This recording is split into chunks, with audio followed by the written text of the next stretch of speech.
August both sign in. We'll be at 1, 2, 3. Yeah, that'll make us 5 once Alan and August are up.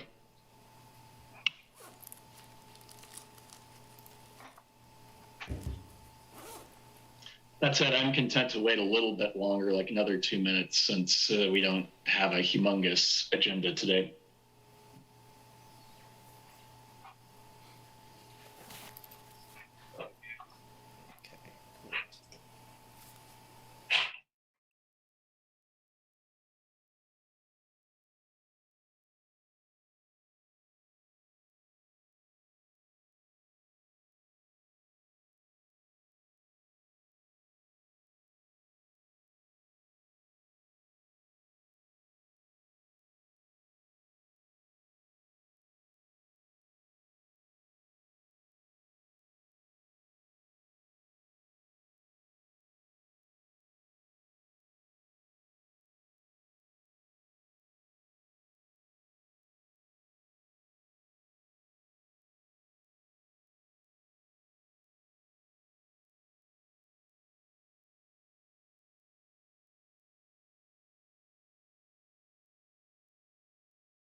So I'd like to call this meeting to order at 4:12.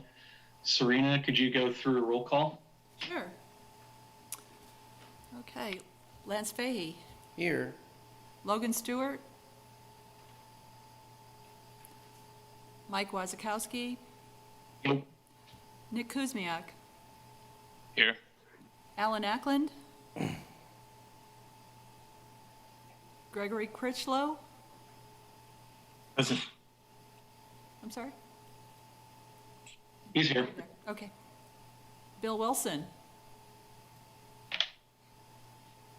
August Rudisell, Here. Freddie Gipp, Here. awesome. Okay. And then the ground rules too, please, Serena. Yes. Okay. Good evening. My name's Serena Pearson, Marketing Specialist with Lawrence Transit. Along with me here is Adam Weigel, Transit and Parking Manager. He will work alongside Mike Wazakowski to facilitate the meeting proceedings. Adam and myself will facilitate the Zoom portion of the meeting. The meeting is being recorded and broadcast on the city's YouTube channel and Public Access Channel 25. During the meeting, when you are not participating, please mute yourself by clicking on the microphone icon found on the lower left-hand side of the Zoom menu next to the video icon. When you are muted, a red line will appear over the icon. Muting your microphone during the meeting will make it easier for everyone to hear. You'll just have to remember to unmute if and when you want to speak. In some cases, we may mute or unmute people as needed to minimize distractions during the meeting. Please remember to state your name and title for the benefit of those listening remotely. You can turn your video on and off by clicking on the video icon on the menu. For the purposes of this public meeting, please keep your video on when you are participating in the meeting. When you are not participating, it is okay to turn your video off. Just remember to turn your video back on when you're participating. If you are participating by phone, you can click *6 to unmute your phone. For those using Zoom, somewhere on your screen you will see a choice to toggle between speaker and gallery view. Speaker view shows the active speaker, gallery view tiles all the meeting participants. And now I will turn the meeting back over to PTAC Chair Mike Wazakowski. Thank you, Serena. As she said, my name is Mike Wazakowski. I'm the chair of PTAC, so I will be running this meeting. First item on the agenda is public comment.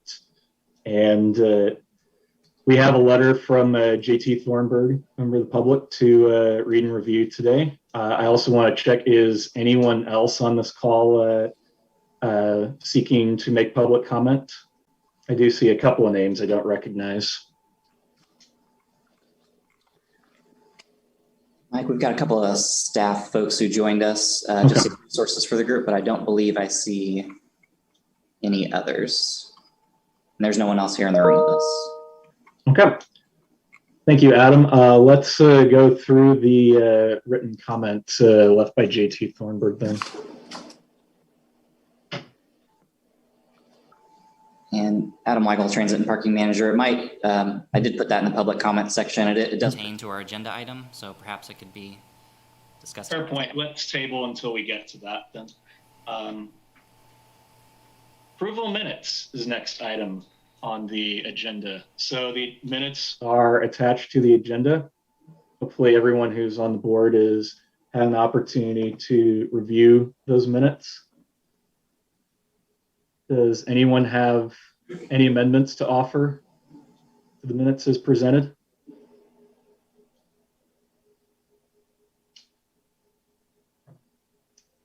Any amendments? Seeing no amendments.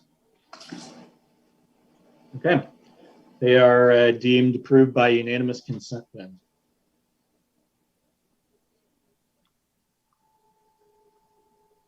And the first item on the agenda, the main agenda for today, is a revisit of a temporary move of the downtown transfer location. And as Adam noted, the public comment from Mr. Thornburg addressed this agenda item. So do we want to address the public comment letter first or go through the analysis, you think, Adam? This is Adam Weigel, Transit and Parking Manager. I might talk through just a few points and then open it up to the group if you have questions either about the public comment or about the materials that you received.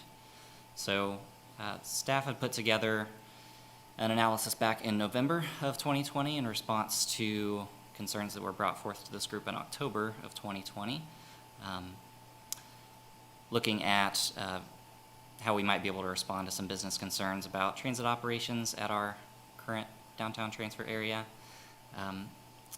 We were also visited last month by the owners and operators of Climb Lawrence with largely the same concerns that they had expressed prior.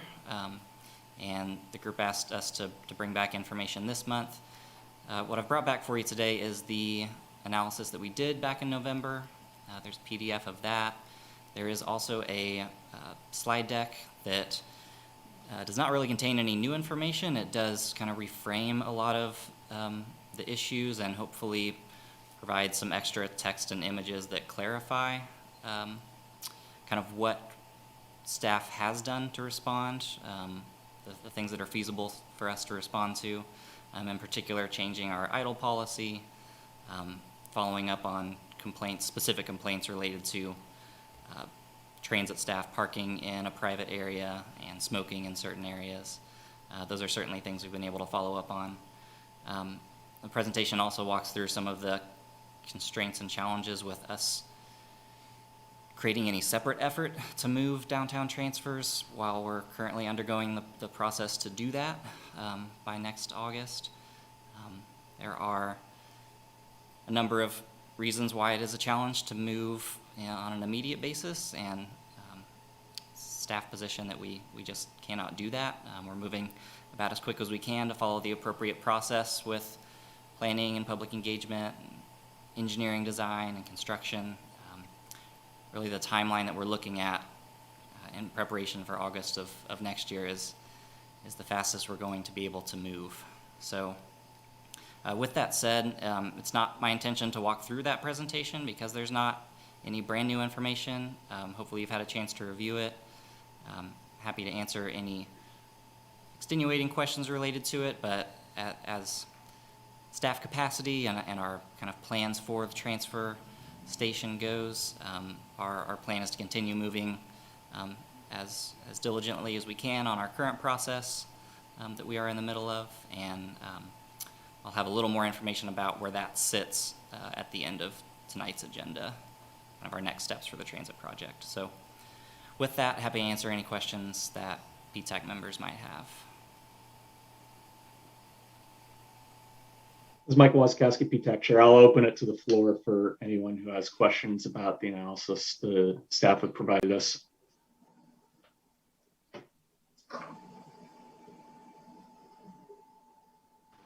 Nick Kuzmiak, PTAC. I had a question about the publicly accessible restrooms for bus operators to use. So I would assume that at this point they're using ones in the library, right? But back when the stop was at, was it 9th in New Hampshire or something?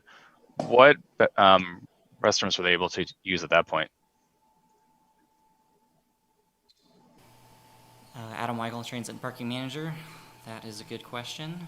I wonder if, I see Margreta on the call. I wonder if she was around at that time. Lance Fay, Vicheck, PTAC. Oftentimes, back when they were on that location, they were able to use what was Z's Espresso. There was a couple businesses along 9th Street that were allowing. I remember seeing bus drivers use those locations at that time.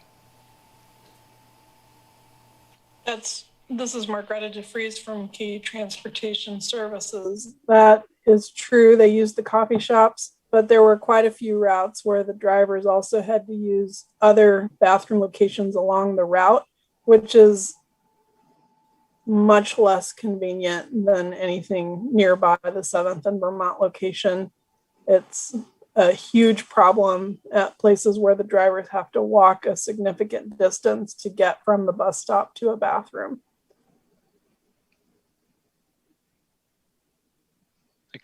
Nick Kuzmiak, PTAC. It sounds like given the precedent for bus operators being able to use restrooms in private establishments, is there a possibility that could be overcome for any sort of temporary change?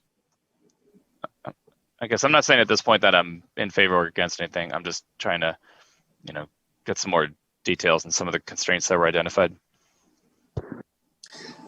Adam Weigel, Transit and Parking Manager. I think it was staff's position that we don't expect to be able to negotiate use of like a private establishment restroom for bus operators at a major downtown transfer area.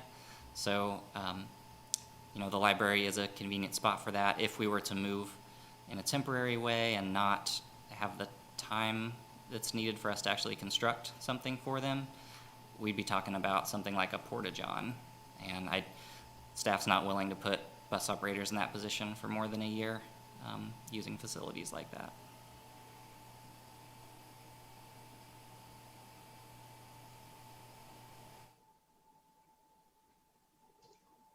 This is Mike Wasikowski, PTAC Chair. I'd add on if we started using a porta potty for that to change stop location, we wouldn't be able to control who is actually using that.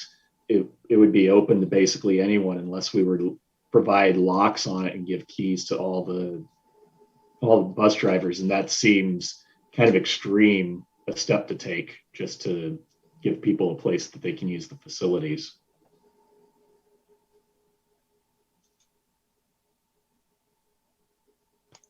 Does any other PTAC member have comments, questions, concerns about this analysis?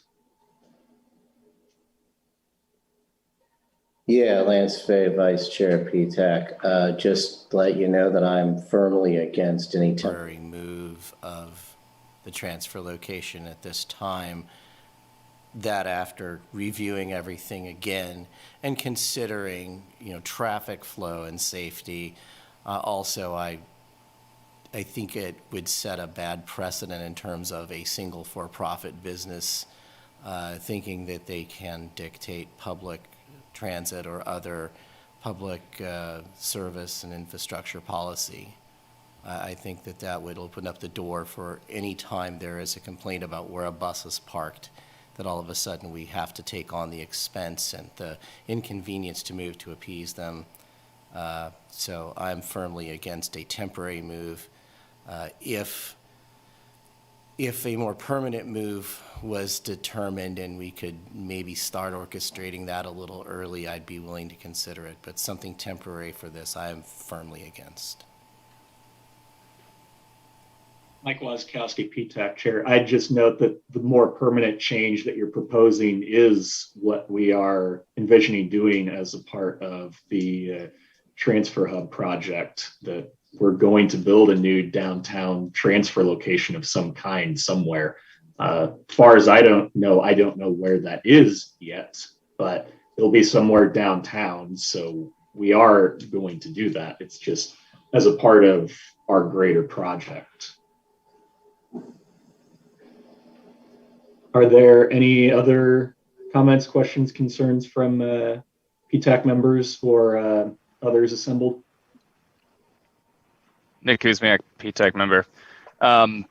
So I apologize if this has been asked before or if we covered this already. But Adam, could you explain why it's not possible to locate any buses on the west side of Vermont Street? Because I'm looking through the report from last time again, and it doesn't appear that there were any locations investigated on the west side of the street. So Adam Weigel, Transit and Parking Manager. Some of the constraints are other than the current setup that we're on right now, there's really no other ADA compliant locations anywhere, even on the west side of the street. You need 5 foot of width and 8 foot of depth at every boarding location to be ADA compliant. So you've got 5 foot sidewalks in those areas. There's planting strip in between the sidewalk and the curb. So we'd have some capital improvements to make. With anything directly adjacent to the library, there were some specific site plan requirements for the library and the parking that's immediately around it. So we'd be looking at a revised site plan for a site that might be a challenge. There's also just the consideration of how much linear space you need to taper a bus into a location and then back out of a location. On a straight curb like that, we're able to get away with it on our current block because we pull in buses essentially first one in, first one out. They generally end up in the same places, but not always. On the west side of the block, there's a bump out there at the corner of 7th. It would take the bus quite a bit of distance to taper into that curb and actually get alongside the curb. So much so that it might challenge us to need that space where the current ADA parking space is, up a little farther to the south, which is not going to happen, right? I mean, that ADA space has to remain. That's the place with the curb cut and the accessible ramp. So there's just some functional issues with us being able to do that quickly and easily. Okay. Thanks for the explanation. I appreciate that. The bump outs and the ADA spaces definitely are geometrically not going to make it happen. I'm kind of curious on the idea of having to expend capital to modify a sidewalk to make it bus stop accessible.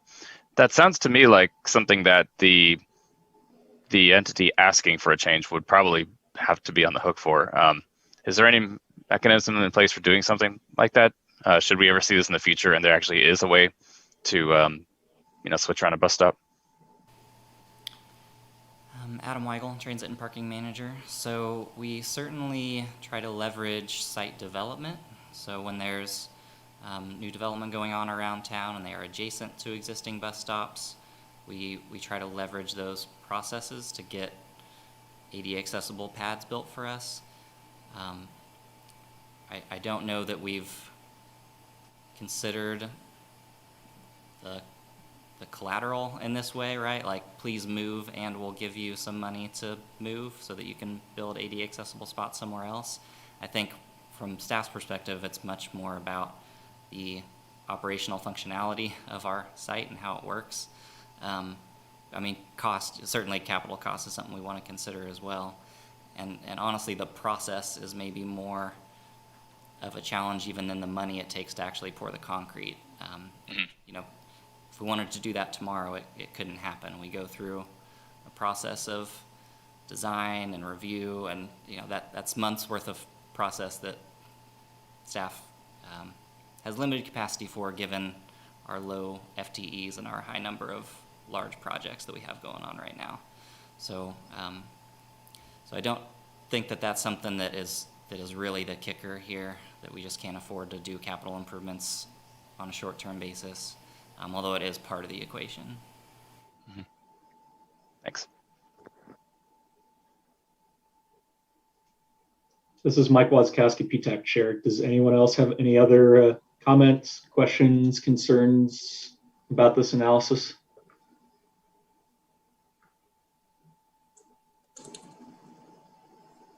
Okay, the only thing that I'm going to add in is one of my top concerns for our bus system is the safety of the people that we are serving, the riders, the people who are helped because our riders are being able to get to a business, get to shop, get to work, get back home safely.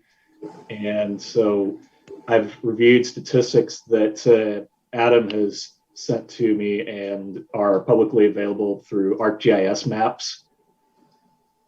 I see somewhere in the neighborhood of one pedestrian accident per year for the last roughly 8 years.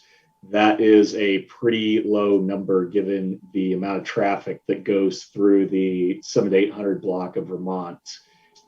And I'm loath to call that a true safety issue. It definitely sucks for the one person who's getting hit by a vehicle, but we don't know who is actually causing that. All we have are aggregate statistics that outline where these accidents happen and the general nature of what it was. There's a pedestrian crash or a motor vehicle crash.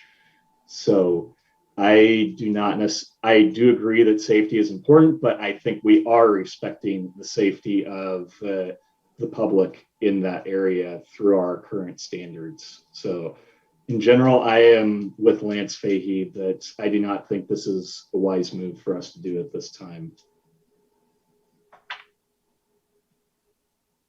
And with that, let's go on to the next items on the agenda, which is actually PTAC member items. Do any PTAC members here have agenda or work session items that they would like to discuss either at this meeting or in a future meeting? Hey, Mike, this is Adam. I just want to check. I saw August come off mute, but we couldn't hear him. So I don't know if you want to try again, I August. apologize, August. No, I think my headset has a mute button itself on top of the Zoom mute, so I apologize. This is August, PTAC committee. The only thing I wanted to add to what was said by Mike, I tried to use the map that Adam sent, and I believe those two accidents, because I wanted to verify it before this meeting, but I believe those two accidents in the 700 block of Vermont occurred outside of operating hours. I'm pretty sure, and I don't have any way of verifying that without the map, which is what I tried to do. But to Mike's point, I think the block is high traffic, but it is fairly safe because most vehicles are coming off of the light at 7th and Vermont and going less than 30. But again, my point was, I believe those two vehicle accidents occurred outside of transit hours. Mm-hmm. Mike Wasikowski, PTAC chair, you are likely right. I do not have the numbers off the top of my head to verify that either way. So yeah. Vice Chair PTAC, we had a public comment Printed. Do we need to at least have that read and addressed for procedural purposes, or is that okay? Adam Weigel, Transit and Parking Manager. It's posted publicly. I'm not sure you need to read it verbatim. I'm happy to, if you have any follow-up questions about it, happy to take those. This is Mike Wasikowski, PTAC chair. I think that since the public comment specifically addressed the exact same issue in terms of our temporary move to the downtown transfer location, that we were hitting their points.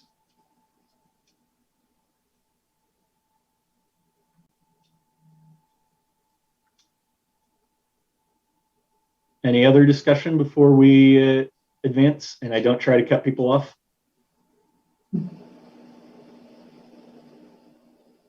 Okay. Future agenda or work session items. If you have something that you'd like to discuss today, we have time available. If you have any other topic that you'd like us to consider for inclusion on the June agenda, then feel free to bring it up now. Otherwise, you can email Adam, myself, and Lance with your agenda requests if you have any.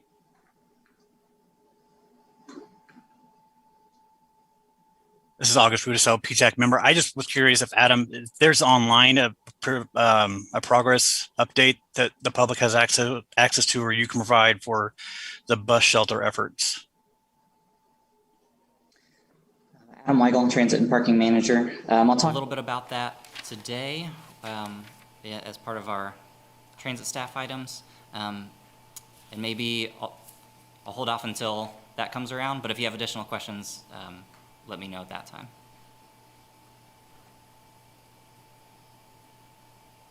Mike Wazkowski, PTAC Chair. Anyone else have agenda or work session items they'd like to bring up?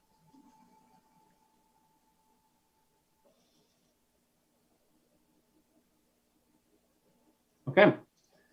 Next PTAC member item on the agenda is an update on the route redesign study.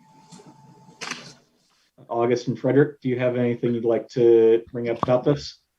This is PTAC member Frederick Gipp here. So I attended that meeting last time, and essentially they were going over, Foursquare was going over the survey that they were going to implement. And so there was a lot of concern, but there was enough concern in regards to kind of like the icons in the survey that were kind of being confusing. And so it was kind of just hashing that out, making it easier and making it more accessible, and kind of just really making the questions more simple that people can kind of get it. And trying to also establish like questions like, an I don't know button too, just to make sure for clarity. So that's pretty much what it was. Just an update in regards to that. And that's pretty much where we're at. If I missed anything, you can please fill me in, Adam. Yeah, Adam Weigel, Transit and Parking Manager, just to build on Freddie said, so there was, we have a survey out right now for the route redesign study, and that's what Freddie's referring to. There are a number of trade-off questions within that, some of the classic transit trade-off questions of should we have higher frequency service or should we have more coverage of routes? Real trade-offs as to where we put our hours and put our service. As part of those questions, the steering committee kicked around the idea of images to help describe those trade-offs. There were some challenges in getting images that weren't confusing, more confusing than they needed to be. So the survey that's out now has longer questions that more fully describe what those trade-offs mean. But maybe we might be able to continue to work on the kind of icon imagery that helps clarify the difference between those trade-off options and include those in future surveys. So hopefully that helps add a little bit to what Freddie was talking about.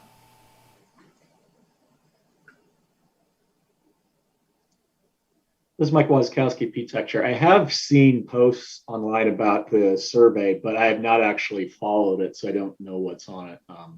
In particular, I'm curious on the weighting of competing objectives.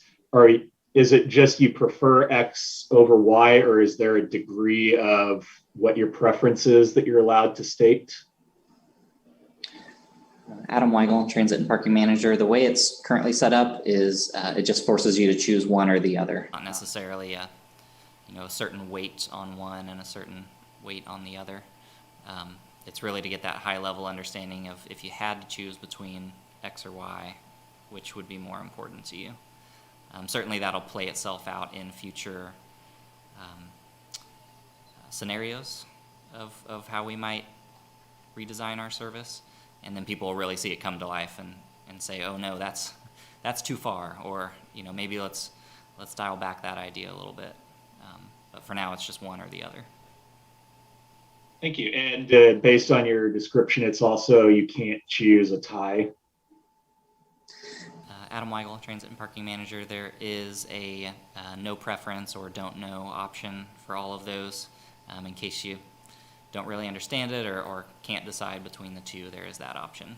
We hope people decide because that obviously gives us more information about how to weight, where our focus might go. But there is the option to essentially opt out.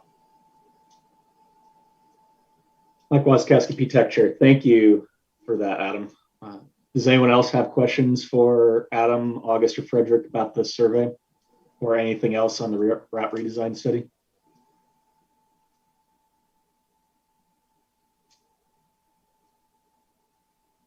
Okay, thank you. Next item on the agenda is 2 transit staff items, which is next steps for the transfer facility project.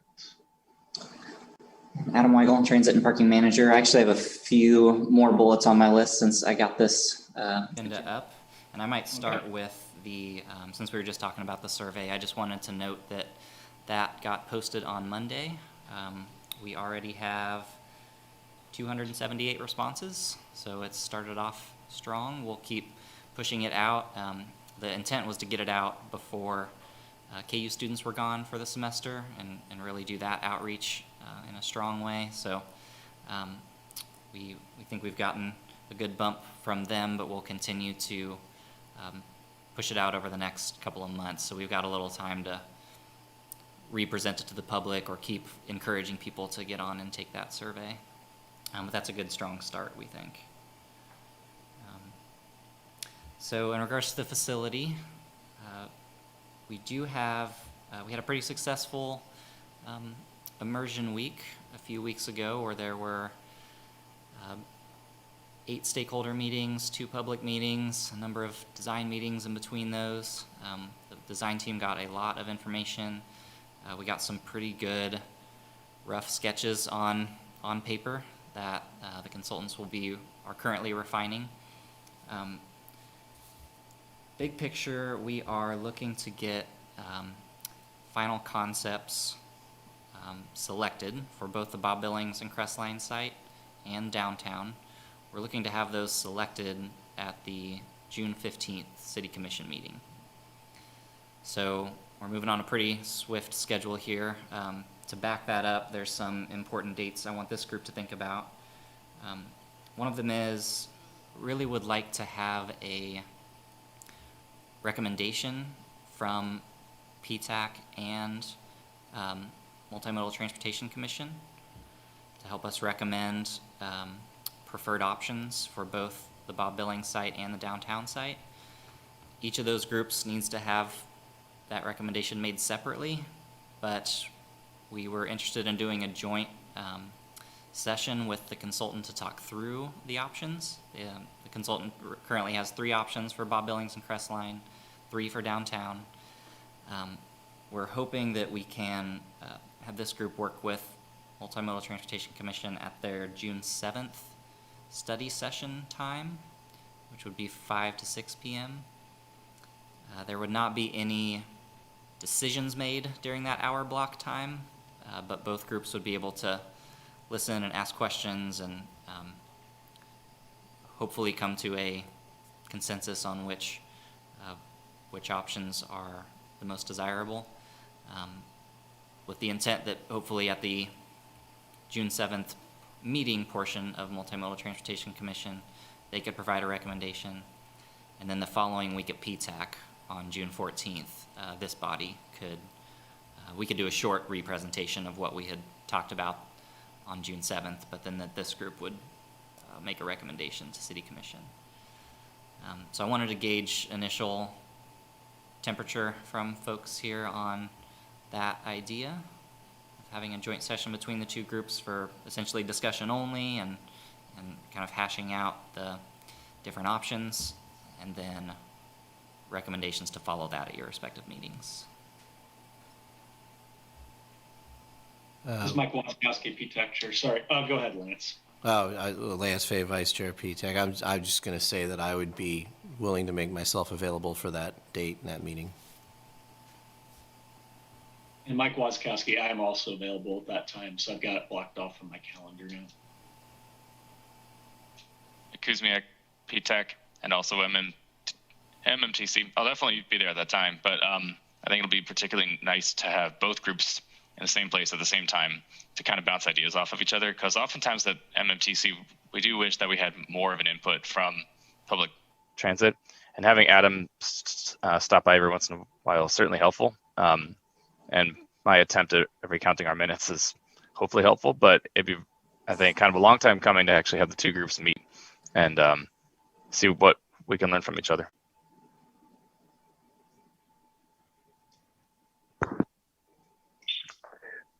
Gregory Critchlow from PTAC. Adam, were there the consultants' alternative or design resources, will those be available for that? Is that what the review is for?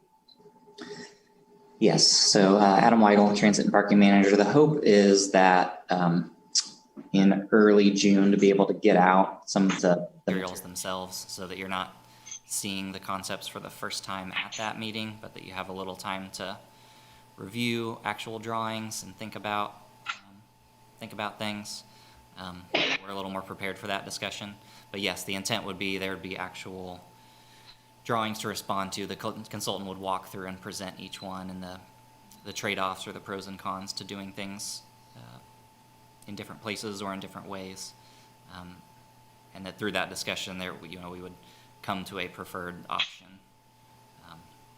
for both the Bob Billings and Crestline site, our primary site, as well as the improvements we're looking to make downtown.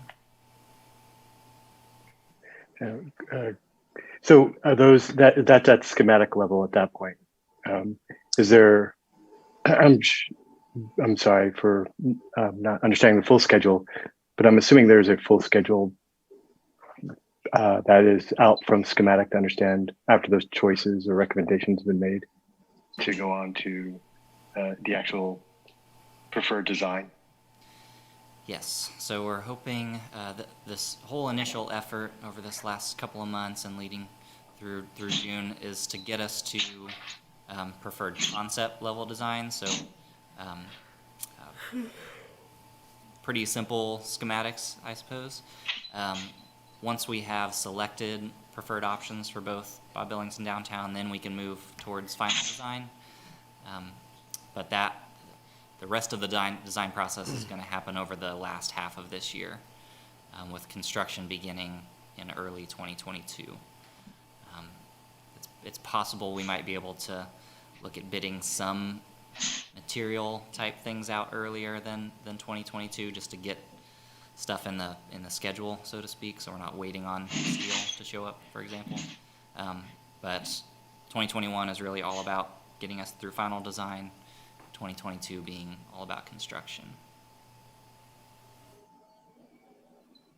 Thank you. Mike Wazkowski, PTAC Chair. Anyone else have comments about this upcoming meeting or work session?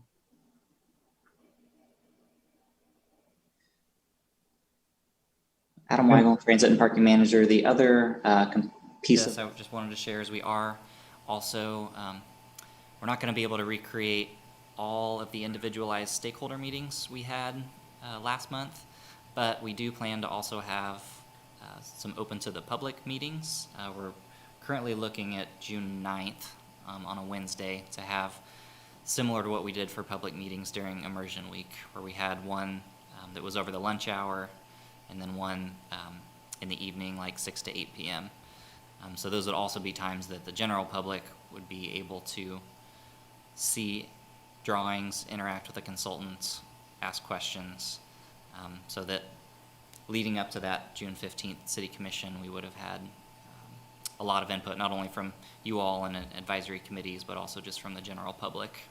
So there's some understanding, hopefully already in the community when we're going before commission on the 15th, and it's not the first time that people have seen something.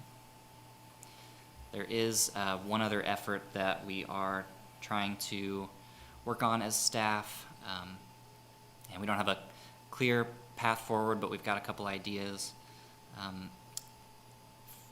Leading up to Immersion Week and during Immersion Week, I think we didn't get quite as much downtown business participation as we had hoped we would get.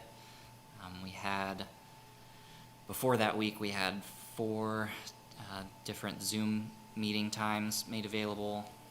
And then during that week, there was a focused time for businesses and tourism and that sort of thing. Not getting quite the participation we had hoped for. We're looking into are there other more direct outreach things we can do. We're investigating things like mailers or paper handouts that we could walk into businesses to, if nothing else, to try to get more participation at the public meetings on June 9th.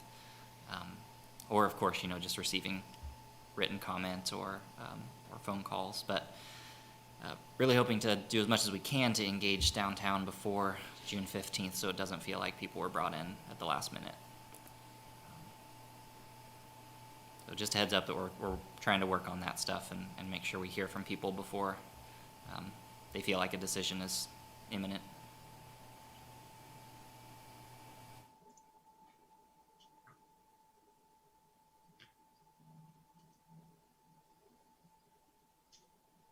This is Mike Wasikowski, PTAC Chair. Is there anything else you have, Adam? I do, thank you.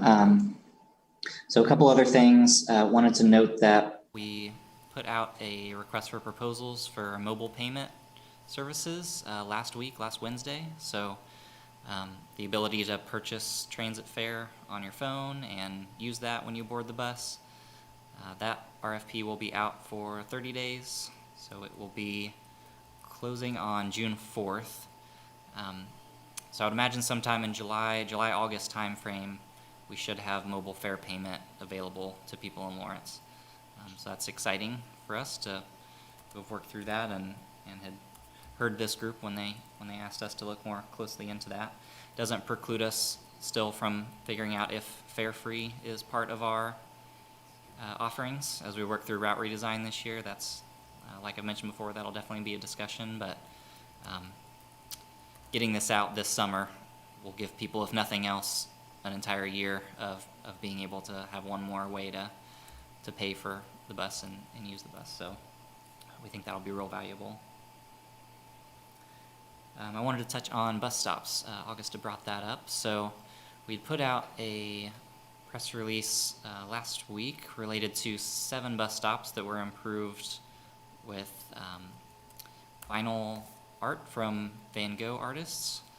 That was one component of the United Way AARP grant that they had won last year and are partnering with us on. The other component will be rolled out with part of our improvements that we're putting out this summer. We have 19 bus stops that are being improved with shelters and benches this summer. 5 of those will have bus shelters built by students at Peaslee Tech. That was the other partnership that United Way helped facilitate with us and through the AARP grant. So we're very excited about that partnership. In addition to those 19 bus stop improvements, we've been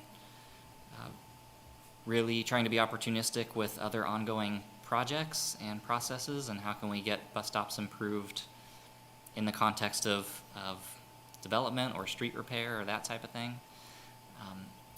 There will be some bus stop improvements along East 19th Street. There's some sidewalk work being done between Haskell and Harper. So we're taking advantage of that process to improve a few bus stops over in that area. 23rd Street project, East 23rd Street project. So from the Haskell Bridge out to almost O'Connell. That project might not actually go to construction this year, but we are in the design work for new bus stops to be included along that whole corridor. So there'll be a number of new stops along there. And then also through just the annual street repaving program that's done every summer, where they select the most needed streets for repair in Lawrence.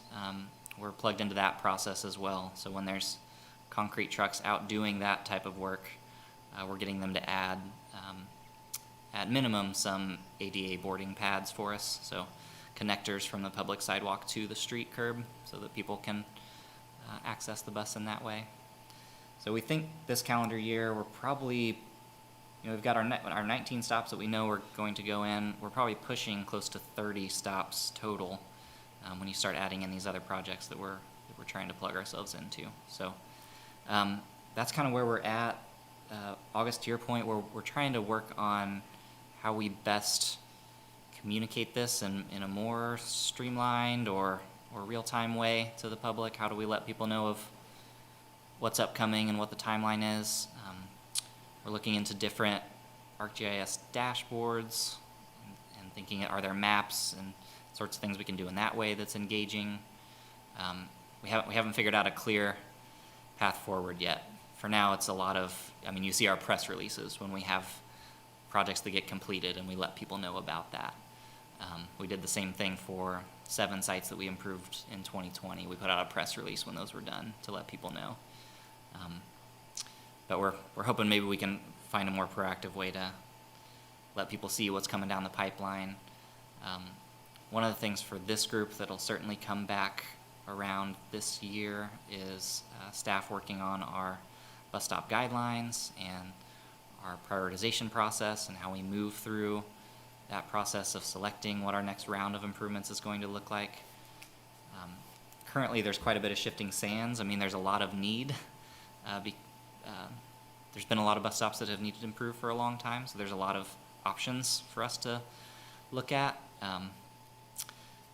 And as route redesign and facility come into focus, that'll help us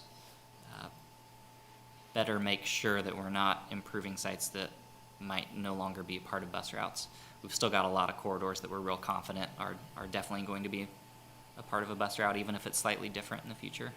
So that's kind of the approach we've taken on a lot of the ones we're looking at improving this year, but do hope to create a better,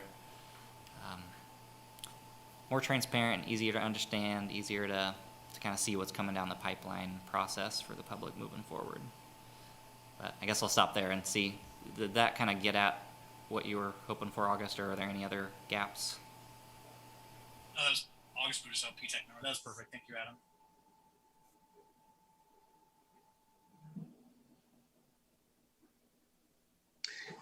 And I think that was my list, but I'm happy to answer questions about any of those items, or if there's anything else you're interested in staff update on.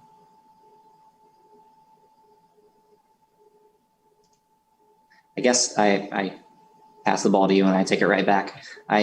One other thing I might mention is that we do plan to have our Gillig electric bus procurement on City Commission next week.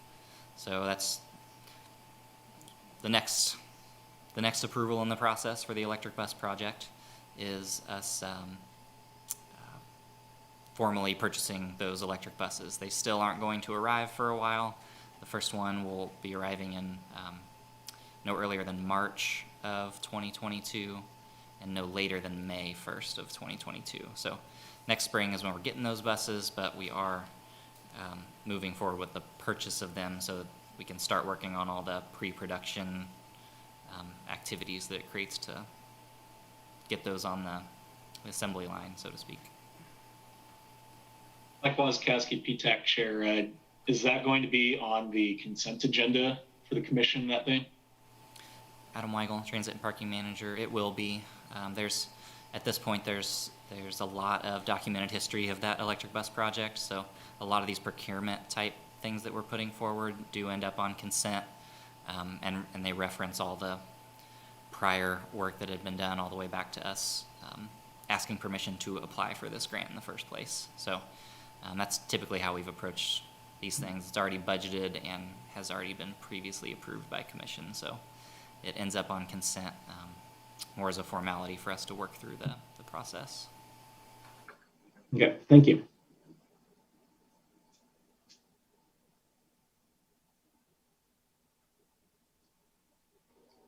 This is Mike Wazkowski, PTAC Chair. Does anyone else have any general comments, questions, or concerns for the city staff, Adam or Serena?